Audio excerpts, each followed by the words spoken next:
चलिए, पीछे के क्लास में हम लोग जो है रेस्ट्रिक्शन एंजाइम तक बात कर लिए हैं। रेस्ट्रिक्शन एंजाइम के बारे में बायोटेक्नोलॉजी में क्या सब देखे। सबसे पहले हम लोग देखे बायोटेक्नोलॉजी है क्या, उसके बाद देखें कि बायोटेक्नोलॉजी का प्रिंसिपल क्या है। तो जेनेटिक इंजीनियरिंग, जेनेटिक इंजीनियरिंग के लिए जो है हम लोग क्या सब किए, और जेनेटिक इंजीनियरिंग के बाद हम लोग देखे कि उसके लिए टूल्स, जेनेटिक इंजीनियरिंग से हम लोग क्या क्या तैयार कर सकते हैं। उसके बाद हम लोग देख लिए रिकम्बिनेंट डीएनए कैसे बनाया जाएगा। रिकम्बिनेंट डीएनए के बाद हम लोग देखे कि रिकम्बिनेंट डीएनए को तैयार करने में हम लोगों को क्या सब चीज चाहिए था। तो उसमें हम लोग को restriction enzyme, ligase enzyme, polymerase enzyme, और इसके बाद जो है वेक्टर और फिर होस्ट जो है हम लोग को चाहिए। Restriction enzyme, polymerase enzyme, ligase enzyme, vector और होस्ट जो है हम लोगों को चाहिए। इतना सारा चीज हम लोग को चाहिए था, जिसमें हम लोग रेस्ट्रिक्शन एंजाइम का बात कर चुके हैं। आगे हम लोग जो है आगे बात करते हैं हम लोग डीएनए लाइगेज के बारे में कि डीएनए लाइगेज क्या है। तो देखिए जरा, नंबर 2 में आपका है DNA ligase. DNA ligase, DNA ligase नाम से है लाइगेट करता है। लाइगेज का मतलब है लाइगेट करने वाला, लाइगेज इस तरह से लिखेंगे हिंदी में, लाइगेज, डीएनए लाइगेज। लाइगेट का मतलब होता है जोड़ देना, दो चीजों को एक साथ जोड़ने वाला जो होगा उसी को हम लोग क्या देते हैं, लाइगेट करना। और ये हो गया, ये काम करेगा लाइगेज एंजाइम।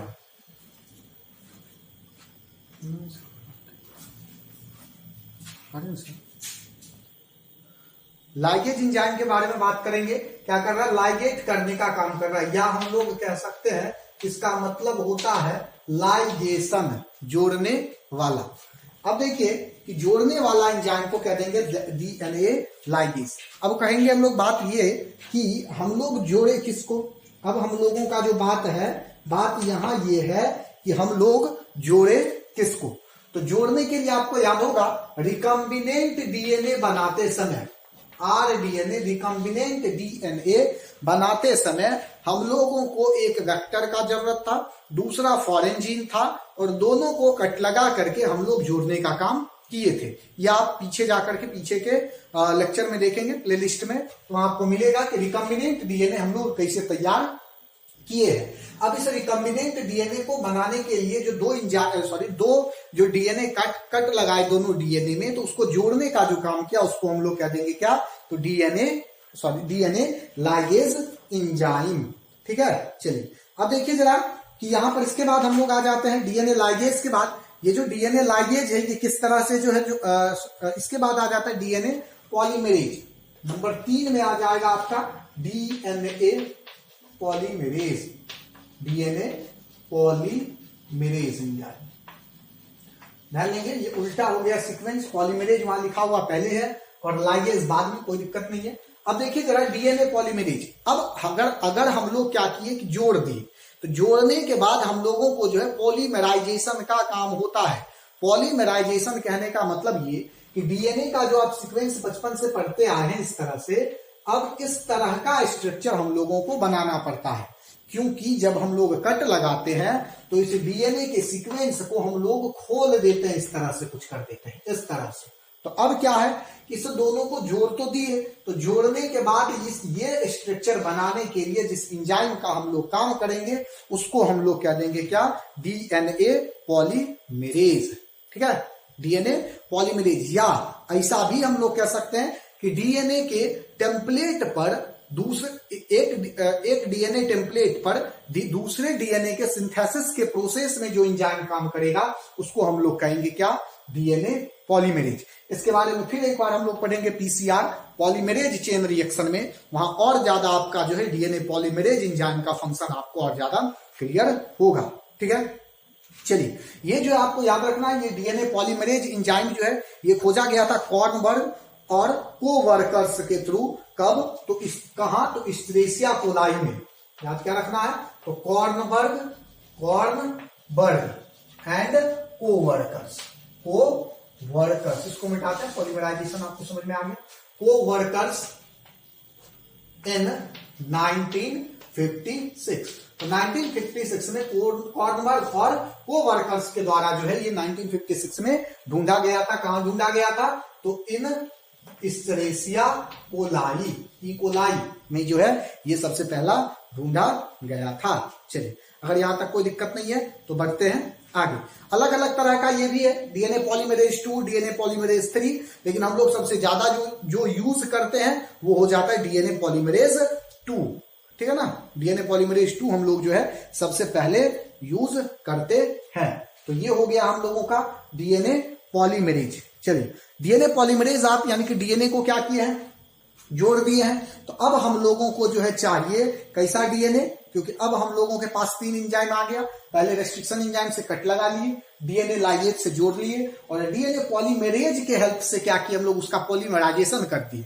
तो अब ध्यान देंगे जरा, जब हम लोग डीएनए निकाल रहे हैं, जब हम लोग क्या कर रहे हैं? डीएनए निकाल रहे हैं। आपको पहला ही लेक्चर में बताया गया है, सेल में साइटोप्लाज्म यानी कि कोशिका में कोशिका द्रव्य, कोशिका द्रव्य में केंद्रक, न्यूक्लियस, केंद्रक में गुणसूत्र, क्रोमोसोम, और क्रोमोसोम में फिर जो है आपका डीएनए, और फिर डीएनए में आप डीएनए के क्रियात्मक खंड को, फंक्शनल यूनिट को आप क्या कहते हैं? इसको क्या कहा जाता है भैया? जीन। तो यहां से किसी भी सेल से, इस सेल से जब आपको डीएनए निकालना है, डीएनए तक ही रहिए, डीएनए अगर निकालना है तो इतना सारा चीज से हो करके वो डीएनए आपका निकलेगा। यानी कि क्रोमोसोम का कुछ सब्सटेंस, न्यूक्लियस का कुछ सब्सटेंस, साइटोप्लाज्म का कुछ सब्सटेंस, सब डीएनए के साथ क्या होता है? मिक्स हो जाता है। तो इस कारण से हम लोगों को क्या करना पड़ता है कि उसे डीएनए का करना पड़ता है separation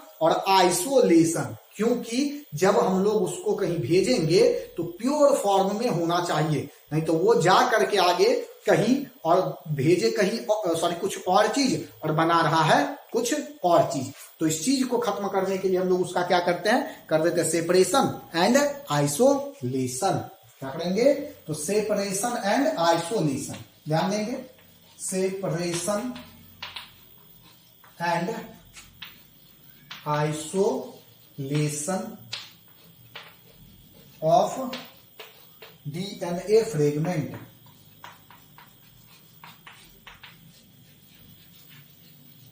separation and isolation of DNA fragment, कोई दिक्कत नहीं है, ध्यान देंगे। 5 मिनट में कहानी इसका खत्म होगा। अब देखिए जरा, सेपरेशन और आइसोलेशन कैसे होगा? सेपरेशन और आइसोलेशन के लिए हम लोगों के पास एक मशीन होता है जिसको हम लोग कहते हैं जेल इलेक्ट्रोफोरेसिस मशीन, या उस प्रोसेस को हम लोग कह देंगे, ये जो प्रोसेस है इसको कहते हैं जेल इलेक्ट्रोफोरेसिस। देखिए जरा, एक मशीन है इस तरह से, आपके पास फिगर से ही समझेंगे सब कुछ को। ये है आपके पास मशीन, ठीक है। इसके पास क्या है कि एक एंड पे है निगेटिव चार्ज और दूसरे एंड पे है क्या? तो पॉजिटिव चार्ज। एक एंड पे नेगेटिव चार्ज और दूसरे एंड पर पॉजिटिव चार्ज, ठीक है, कोई दिक्कत नहीं। ये हो गया इस तरह से। अब देखिए जरा कि यहां पर ये निगेटिव चार्ज और ये पॉजिटिव चार्ज, हम लोग को करना क्या है? तो करना है भैया कि जो हम लोग डीएनए यहां बनाए हैं पॉलीमराइजेशन के बाद, अब उस डीएनए को प्योर करना है, ठीक है, प्योर करना है। क्या करेंगे? इस मशीन में ये जो मशीन है, इस मशीन में क्या किया जाता है कि एगारोज जेल लिया जाता है। व्हाइट कलर से हम लोग ले लेते हैं एगारोज जेल। एगारोज जेल से इसको क्या किया गया? पहले फिलअप कर दिया जाता है, ठीक है। अब क्या किया जाएगा? तो इसमें डाला जाएगा डीएनए। क्या डाला जाएगा? डीएनए। अब ये जो डीएनए है हम लोगों का, ये डीएनए होता है निगेटिवली चार्ज, यानी कि ऋणात्मक आयन जो है उसके ऊपर होगा। तो यहां पर ये जो डीएनए है, ये डीएनए है निगेटिवली चार्ज, और ये इस एंड पे हम लोग क्या करेंगे? डीएनए को डालेंगे। मान लेते इस कलर से दिखा दिया आपका डीएनए रहा, ये क्या रहा आपका? तो डीएनए, ठीक है, ये क्या रहा आपका? डीएनए। अब देखिए जरा कि ये जो आपका डीएनए है, ये जो आपका डीएनए है, यहां पर जब डाले, निगेटिव एंड है ये, और डीएनए भी आपका निगेटिव है, और हम लोगों को पहले से बचपन से पता है कि सेम चार्ज में हो जाता है भैया रिपल्सन, यानी कि ये क्या होगा? विकर्षित करेगा इस डीएनए को, ये क्या करेगा? इस तरफ धकेल देगा। तो ये क्या होगा? यहां से आगे की ओर बढ़ेगा। आगे की ओर जब बढ़ेगा तो इस प्रोसेस में क्या होगा कि जिस डीएनए का साइज होगा छोटा, वो डीएनए तेजी से आगे बढ़ेगा, और जिस डीएनए का साइज होगा बड़ा, वो आराम से पीछे से आएगा। अब ये क्या हुआ कि छोटा वाला डीएनए हम लोगों का इस तरह से क्या हुआ कि आगे की तरफ बढ़ गया। चलिए, लेकिन लेकिन लेकिन लेकिन बात यहां ये है कि जो डीएनए यहाँ काम चल रहा है ना, ये सारा काम यहाँ हम लोगों को पहचान में नहीं आएगा कि भैया यहाँ डीएनए है क्या, क्योंकि यहाँ पर एगारोज जल में ये क्या होता है कि उसी तरह से रहेगा जैसा एगारोज जल है, तो वहां हम लोग उसको पहचान नहीं पाते हैं। तो हम लोग यहाँ क्या करते हैं कि यहाँ डाल देते हैं एक केमिकल जिसका नाम है इथिडियम ब्रोमाइड। इथिडियम ब्रोमाइड, ठीक है, इथिडियम ब्रोमाइड। और इथिडियम ब्रोमाइड डालने के बाद यहां क्या करेंगे कि यूवी रे को भी पास करेंगे। इसके ऊपर क्या करेंगे, यूवी रे, क्या करेंगे, अब यूवी रे को क्या करेंगे, पास कर देंगे। अब देखिए जरा कि जब यहां इथिडियम ब्रोमाइड डाल करके यूवी रे पास करेंगे तो आपका जो डीएनए है इसके ऊपर इस तरह का एक जो है स्ट्रक्चर का फॉर्मेशन हो जाएगा, जिससे आप आसानी से पहचान सकते हैं कि यही तो मेरा डीएनए है। अब ये डीएनए जब आप पहचान गए, इसको क्या करेंगे, वहां से निकाल लेंगे, वहां से हटा लेंगे इस मशीन से। अब आपका प्योर फॉर्म ऑफ डीएनए जो है ये यहां पर मिल गया। बाकी जो भी वेस्ट मटेरियल था वो इधर ही कहीं घूम रहा है या यही रह गया, लेकिन ये क्या हुआ, ये डीएनए आपको प्योर फॉर्म में मिल गया। और इसको जो इस जेल इलेक्ट्रोफोरेसिस मशीन से निकालने का प्रोसेस है, इसको आप क्या कहते हैं, तो इसको कहा जाता है भैया इल्यूजन। क्या कहेंगे, इल्यूजन। और ये पूरा प्रोसेस एक साथ मिला करके कहेंगे जेल इलेक्ट्रोफोरेसिस। क्या कहेंगे इसको हम लोग, तो जेल इलेक्ट्रोफोरेसिस। चलिए बताइए, यहां तक कोई दिक्कत आपको नहीं होनी चाहिए। अब देखिए रेस्ट्रिक्शन एंजाइम देख लिए, डीएनए लाइगेज देख लिए, डीएनए पॉलीमरेज देख लिए, डीएनए का आइसोलेशन देख लिए। अब हम लोगों के पास क्या है, तो वेक्टर। आप इसका स्क्रीनशॉट लेना चाहते हैं तो ले सकते हैं। चलिए अब हम लोग देखेंगे क्या, तो वेक्टर। हम लोगों के पास जो क्लोनिंग वेक्टर है तीसरा चौथे नंबर में, याद होगा आपको, देखिए पीछे का लेक्चर तो आपको पता चलेगा कि वहां जो है हम लोग रेस्ट्रिक्शन एंजाइम के बाद जो है डीएनए लाइगेज के बाद डीएनए पॉलीमरेज के बाद फिर हम लोगों को चाहिए था क्लोनिंग वेक्टर, और क्लोनिंग वेक्टर के बाद चाहिए था होस्ट। क्लोनिंग वेक्टर क्या है, तो वेक्टर के बारे में आपको उसी में बताया गया था थोड़ा सा कि वेक्टर वैसा डीएनए जो किसी डीएनए को, किसी दूसरे डीएनए को एक जगह से दूसरे जगह ले जाने का काम करेगा, उसी को हम लोग क्या देते हैं, क्या, तो उसी को हम लोग कह देंगे क्या, क्लोनिंग वेक्टर। तो देखिए जरा क्लोनिंग वेक्टर क्या क्या हम लोगों के पास है।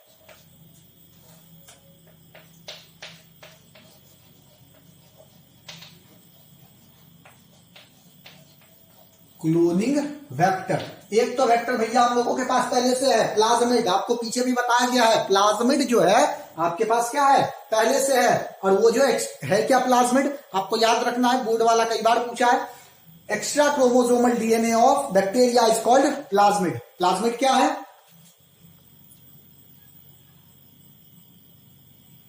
प्लाज्मिड क्या है, तो एक्स्ट्रा क्रोमोसोमल डीएनए जो है उसी को हम लोग कह देते हैं प्लाज्मिड। तो सबसे छोटा जो है वही होगा, ध्यान दीजिए। क्लोनिंग वेक्टर में क्या सब आएगा, तो सबसे पहला ध्यान देंगे नंबर वन में आएगा प्लाज्मिड।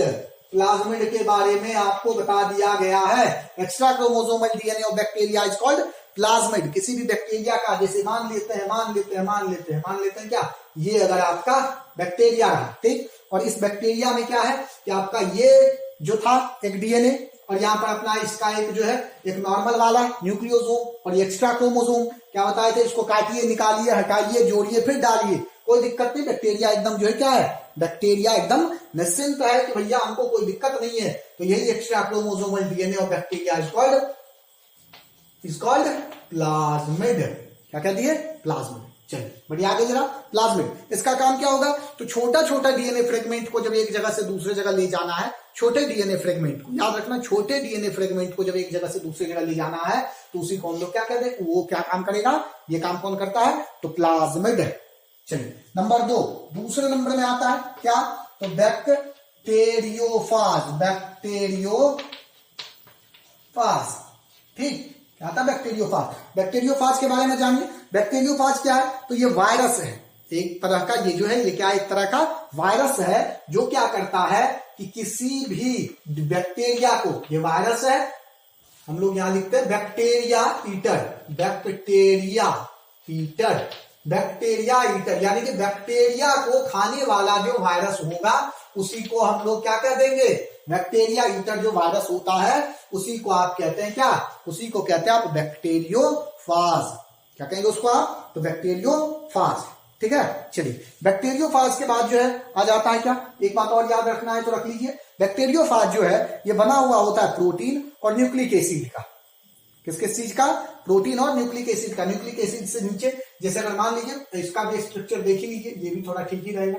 ये मान लीजिए ये है इस तरह से, इसी तरह से इसका स्ट्रक्चर होगा, इसके नीचे होगा न्यूक्लियोसोम और ये जो होगा ये प्रोटीन का क्या होता है, ये न्यूक्लिक एसिड हो गया और ये होता है कोट इसका किस चीज का, तो प्रोटीन का कोट इसके ऊपर प्रेजेंट होता है।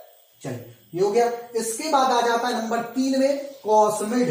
क्या आ जाता है, तो कॉस्मिड। कॉस्मिड क्या है, तो ध्यान दीजिए, कॉस का मतलब होता है 200 बेस पेयर। कॉस का मतलब क्या है, 200 बेस पेयर, 200 बेस पेयर का हो जाता है, बेस पेयर 200 बेस पेयर। तो 200 बेस पेयर कॉस का मतलब है। और मिड कहां से आया है, तो मिड आ गया यहां से, प्लाज से मिड, प्लाज्मिड वाला मिड। ठीक है, प्लाज्मिड वाला मिड। तो 200 बेस पेयर, ये क्या बोले कि छोटा छोटा बेस पेयर जब है, जैसे मान लीजिए 6 बेस पेयर है, 7 है, 10 है, 20 है, 50 है, इस तरह से है, तो ये प्लाज्मिड हो गया। बैक्टीरियोफाज हो गया, ये भी उससे थोड़ा बड़ा, 100 तक लगभग। और उसके बाद जो भी आएगा, उसके बाद जो भी आएगा वो आएगा कौन लेकर के जाएगा, कॉस्मिड वाला वेक्टर। ये 200 बेस पेयर जिस डीएनए में होगा उसको ये क्या करता है, लेकर के जाने का काम करेगा। तो उसको हम लोग क्या कह देते हैं, कॉस्मिड। ठीक है ना, कॉस्मिड। ठीक है, इसको कह देंगे कॉस्मिड। चलिए इसके बाद आ जाता है क्या, तो अगला नंबर 4 में आ जाएगा आपका फेज मिड। क्या जाता है, फेज मिड। क्या जाता है, फेज मिड। फिर कुछ नहीं, फेज आया कहां से, कहां देख रहे थे, यहां देख रहे थे, कहां, बैक्टीरियोफाज में, यहां बैक्टीरियोफाज से आया फाज, और यहां से आ गया मिड, यहां से आ गया mid, phase mid. Phase mid क्या कर रहा है, इसका ये होगा क्या कि जो 200 बेस पेयर से ज्यादा हो गया, 200 बेस पेयर से भी ज्यादा हो गया, तब जो ले जाने का काम करेगा वो वेक्टर क्या होगा, फेज मिड होगा। वो वेक्टर क्या होगा, फेज मिड। ये बैक्टीरियोफाज और प्लाज्मिड जब मिल करके इस तरह का स्ट्रक्चर जब बनाता है तो उसको हम लोग कह देंगे क्या, फेज मिड। चलिए इसके बाद आ जाता है क्या, तो इसके बाद आ जाएगा, ध्यान दीजिए, इसके बारे में आपको ज्यादा नहीं जानना है, केवल नाम आप जान लीजिए, यक्स और बैक्स। ठीक है, यक्स और बैक्स। ये क्या है, yeast artificial chromosome, full form तो लिख ही देना चाहिए, ईस्ट आर्टिफिशियल क्रोमोसोम और बैक्टीरिया आर्टिफिशियल क्रोमोसोम, बैक्टीरिया नहीं, bacterial artificial chromosome, yeast artificial chromosome और बैक्टीरियल आर्टिफिशियल क्रोमोसोम। तो ध्यान दीजिए जरा, ये क्या है, जब फेजमिड से भी बड़ा हो गया, फेजमिड भी अगर नहीं संभाल पा रहा है फॉरेन डीएनए को, तब आएगा कौन, तो यक्स, यानी कि ईस्ट से बनाया गया जो क्रोमोसोम होगा वो। और सबके बाद आता है bacterial artificial chromosome, bacterial artificial chromosome. आपको याद रखना है एक बात यहाँ, ये जो बैक्टीरियल आर्टिफिशियल क्रोमोसोम है इतना बड़ा डीएनए को लेकर के जा सकता है, क्योंकि मतलब इतना बड़ा जैसे कि ह्यूमन का भी, मानव का डीएनए काफी ज्यादा जो है बाकी सारे जीवों की तुलना काफी ज्यादा एडवांस है, और उसको भी ये क्या करता है, लेकर के जाता है। जेनेटिक्स में जब आपको ह्यूमन जीनोम प्रोजेक्ट पढ़ाया जाएगा, तो मानव जीनोम प्रोजेक्ट, तो वहां आपको बताया जाएगा कि वहां हम लोग जीन कोडिंग में जो है इसी का यूज करते हैं। समझ गए बात को, क्या करते हैं, इसी का यूज करते हैं। चलिए, तो बैक्स और यक्स हो गया, तो इस तरह से ये हो गया क्या हम लोगों का, इस तरह से हो गया, ये हो गया हम लोगों का वेक्टर। ये हो गया क्या, वेक्टर। और होस्ट क्या, तो जिसमें आप क्या करेंगे, इंट्रोड्यूस कराएंगे, जिसमें आप क्या करेंगे, इंट्रोड्यूस कराएंगे। तो आप बाद में आते हैं, अब पहले हम लोग देखेंगे features of cloning vector. Features of cloning vector, ये तो हो गया क्या, टाइप्स। क्लोनिंग वेक्टर में ये सब है, प्लाज्मिड है, बैक्टीरियोफाज, कॉस्मिड, फेजमिड, बैक्स, यक्स, और एक और आता है ट्रांसपोजोन्स। ठीक है, तो वहां भी वो भी एक है। चलिए आगे बढ़िए जरा।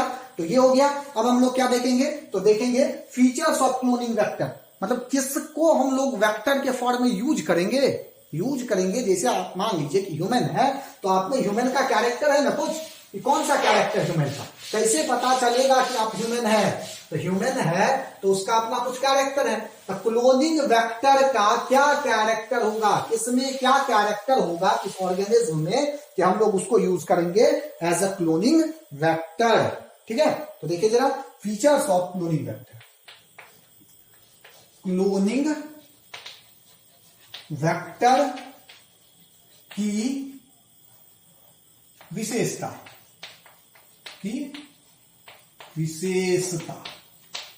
ठीक है, क्लोनिंग वेक्टर की विशेषता क्या है। क्लोनिंग वेक्टर की विशेषता तो देखिए जरा, क्लोनिंग वेक्टर जो क्लोनिंग वेक्टर है, इसका कुछ अपना विशेषता है, ध्यान देंगे क्या सब। तो इसमें जो है 3-4 विशेषता होना चाहिए। पहला,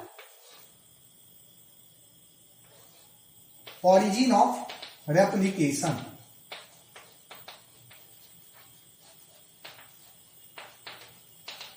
ठीक है। दूसरा जो होगा सेलेक्टेबल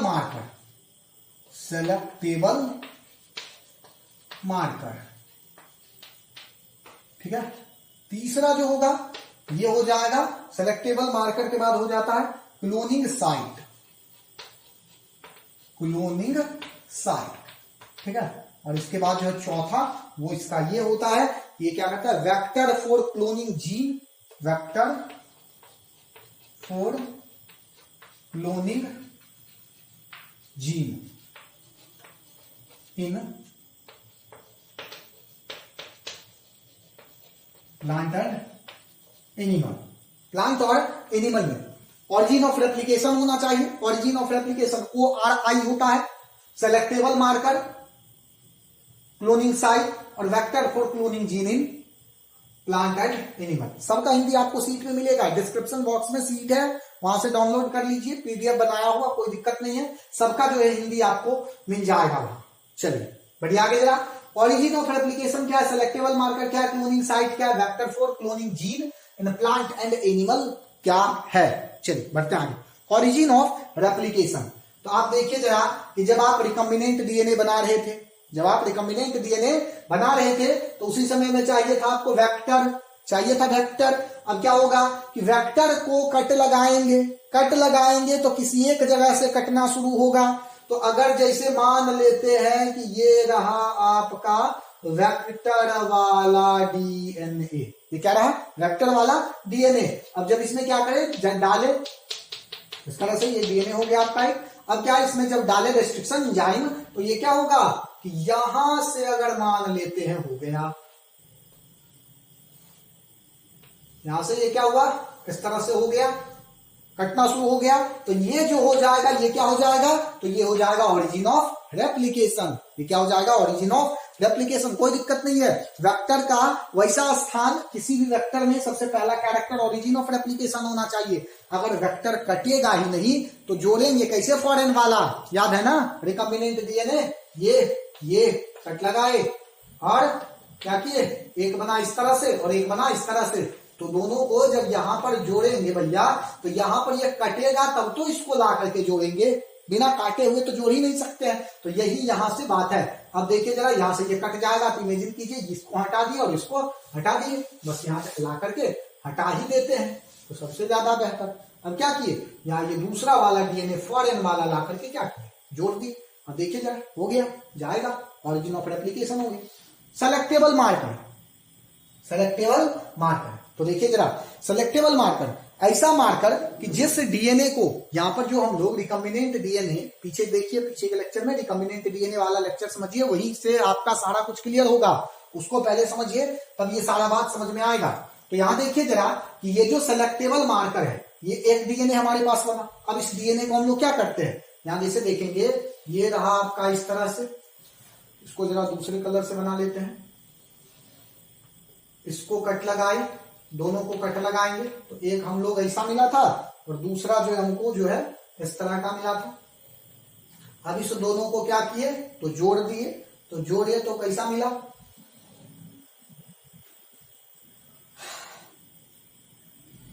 जोड़े तो इस तरह से मिला, इस तरह से मिला ना।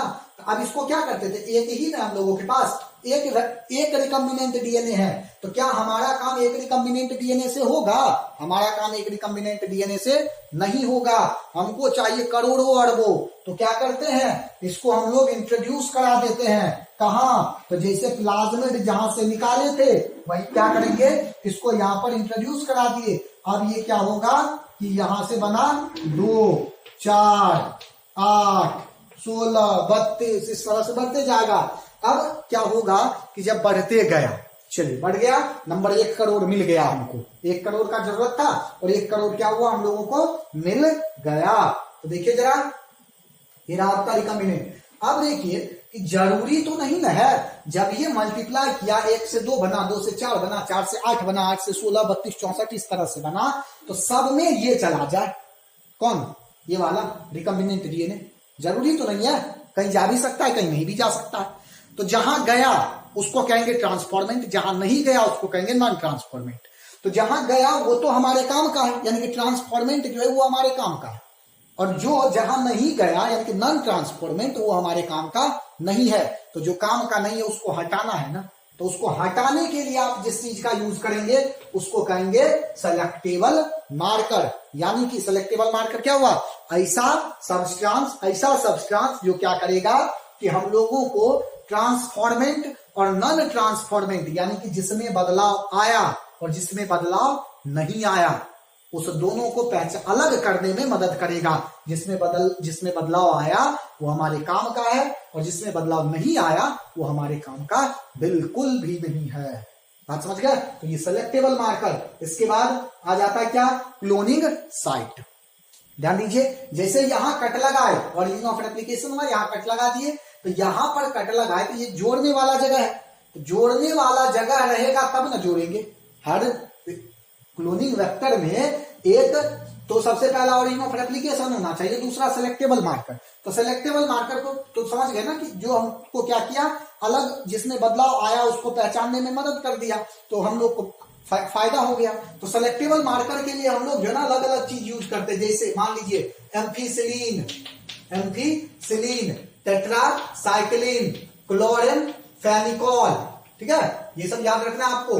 एम्फीसिलीन, टेट्रासाइक्लिन, क्लोरेन फेनिकॉल, ठीक है, ये सारा चीज जो है सेलेक्टेबल मार्कर के लिए यूज किया जाता है। चलिए आगे बढ़िए। अब इसके बाद क्या आ जाता है, क्लोनिंग साइट।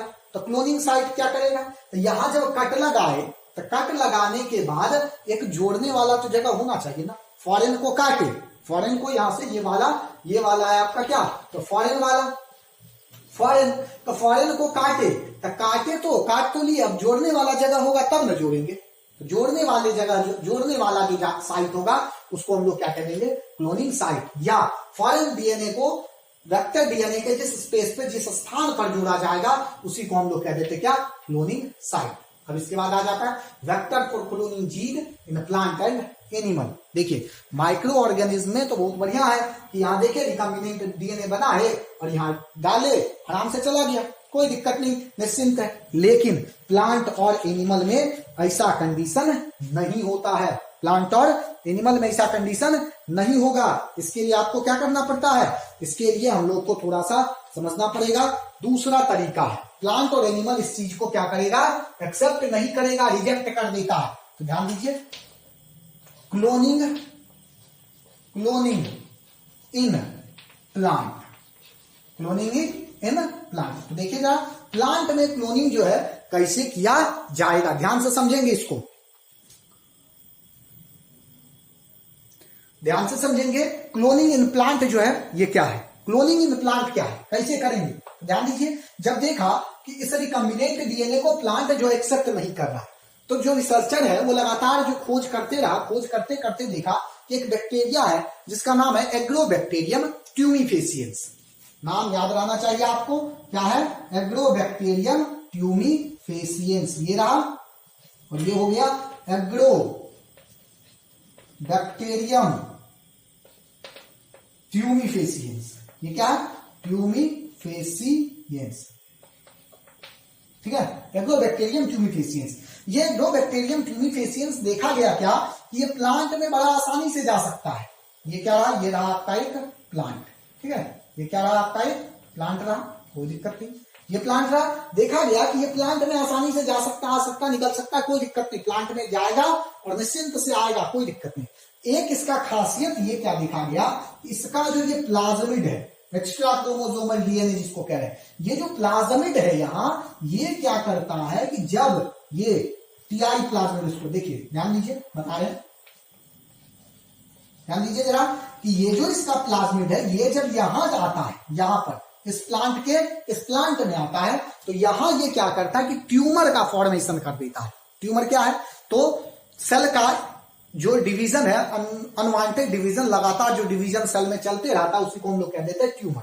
तो ये क्या हुआ कि ये जो है, ये क्या देखा गया कि इस प्लांट में, इस तरह से इस प्लांट में क्या हुआ कि ये क्या किया कि ट्यूमर का फॉर्मेशन कर दिया।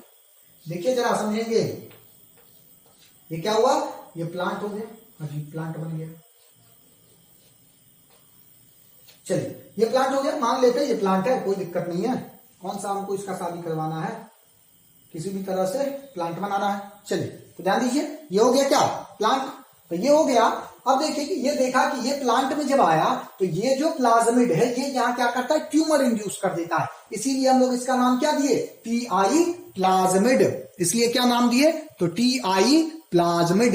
इसलिए क्या नाम दे दिए, तो टीआई प्लाज्मिड। ठीक है, अब देखिए क्या किए कि ये प्लाज्मिड नहीं जाएगा, या ये रिकम्बिनेंट डीएनए नहीं जाएगा, एस्चेरिचिया कोलाई वाला, लेकिन ये तो जा रहा है ना एग्रोबैक्टीरियम ट्यूमिफेसियंस का। तो क्या करो, इसी प्लाज्मिड में क्या करना है कि आपको फॉरेन डीएनए को, ये जो फॉरेन डीएनए आपका है, इस फॉरेन डीएनए को आप क्या करिए, यहीं पर इंट्रोड्यूस कर दीजिए, कोई दिक्कत नहीं है। अब तो ये आएगा ना, तो आ गया, आया और ट्यूमर का फॉर्मेशन किया। जब सेल यहाँ का इन्फेक्ट हो गया, डिवाइड कर रहा है, अब उस सेल को आप क्या करिए, वहां से निकाल लीजिए, और उसके बाद उत्तक संवर्धन तकनीक के द्वारा आप क्या करिए, वहां पर जो है न्यू प्लांट का, नया पौधा का निर्माण कर लीजिए। उत्तक संवर्धन आप पीछे देख लेंगे, उत्तक संवर्धन क्या है। उत्तक संवर्धन तकनीक से आप क्या करेंगे कि इसको नया पौधा तैयार कर लीजिए। तो ये हो गया आपका क्या, तो vector for cloning gene in plant. ये किसके लिए, प्लांट के लिए। एनिमल के लिए क्या होता है, एनिमल के लिए क्या होता है, तो एनिमल के लिए रेट्रोवायरस यूज किया जाता है। रेट्रोवायरस क्या है भैया, तो ऐसा वायरस जिसमें जेनेटिक मटेरियल आरएनए होता है, ऐसा वायरस जिसमें जेनेटिक मटेरियल आरएनए होता है, उसी को आप कहेंगे रेट्रोवायरस। और एनिमल में यूज किया जाता है रेट्रोवायरस ही यूज किया जाता है। बात समझ गए। इसके अलावा और भी मेथड है जिसको हम लोग डायरेक्ट मेथड कहते हैं, जिसको क्या कहते हैं, डायरेक्ट मेथड। इसका स्क्रीनशॉट लेना है तो ले लीजिए आप। चलिए बढ़िया, आगे जरा डायरेक्ट मेथड के बारे में देख लेते हैं। बस लास्ट टॉपिक है, डायरेक्ट मेथड देखेंगे और ये हो गया खत्म। इसके बाद आज का जो है कहानी खत्म करेंगे, और इसके बाद जो है अगले सेशन में फिर से। चलिए अब देखिए जरा क्या है,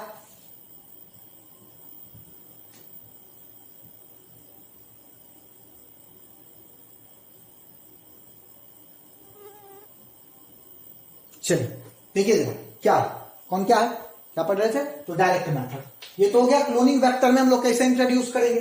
अब डायरेक्ट भी कर सकते हैं, क्या सीधा कर सकते हैं, तो कर सकते हैं भैया, बिल्कुल कर सकते हैं। कैसे कैसे कर सकते हैं, तो देख लेते हैं कैसे कैसे कर सकते हैं। डायरेक्ट मेथड में सीधा किस तरह से किसी भी जीन को किसी दूसरे जीव के जीन में, किसी दूसरे जीव के जीन को किसी दूसरे जीव के जीन में किस तरह से डायरेक्ट इंट्रोड्यूस कर सकते हैं। तो देखिए सबसे पहला जो मेथड है आपके पास, ये है micro injection. Micro injection, micro injection क्या है, माइक्रो इंजेक्शन मेथड में क्या होता है कि एक निडिल लिया जाएगा, उस निडिल में क्या करेंगे, निडिल जानते हैं ना, सुई वाला निडिल लिया, निडिल में डीएनए लिया जाएगा और उस डीएनए को सीधा एनिमल के सेल में या प्लांट के सेल में इंट्रोड्यूस कर दीजिए। जैसे सुई डालते हो ना, यहाँ सुई डाल दिए, कोरोना का लिए हो ना सुई, उसी तरह से वहां पर क्या करिए, सुई दे दीजिए और वो जो डीएनए है वहां इंटर कर गया। इसी को कह देंगे क्या, माइक्रो इंजेक्शन। ठीक, चलिए इसके बाद नंबर 2 में माइक्रो इंजेक्शन के बाद जीन गन। क्या है, जीन गन। इसको इस तरह से फिगर में देख ही लीजिए। ये अगर है मान लीजिए, और एक जो है हम लोग क्या किए, एक निडल ले लिए इस तरह से,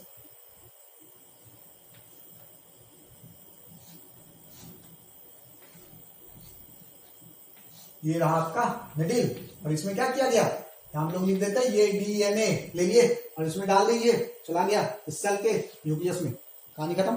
चलिए जीन गन क्या किया जाएगा, ये सेल है, ये सेल है, एक जो है नाम से लगा ना गन, बंदूक वाला, यहाँ क्या किया जाएगा, वो वाला बंदूक नहीं, गोली चलाने वाला नहीं, इसके लिए अलग से होता है इस तरह से।